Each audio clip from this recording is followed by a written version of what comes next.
માર્કેટમાં સતત ચોથા દિવસે તેજી. નિફ્ટી આજે સારા ઉછાળા સાથે 24,500 પાર.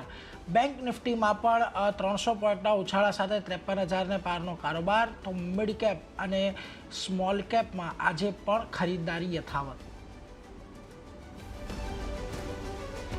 PSU bank, media, IT, FMCG સ્ટોક્સમાં આજે તેજી. નિફ્ટી પીએસયુ બેંક સતત બીજા દિવસે વધ્યો, આજે આવી 1.25% તેજી.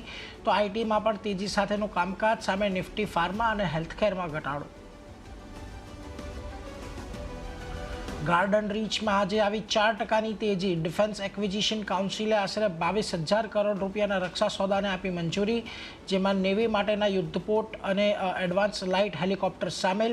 એચએએલમાં પણ આજે સામાન્ય મજબૂતી.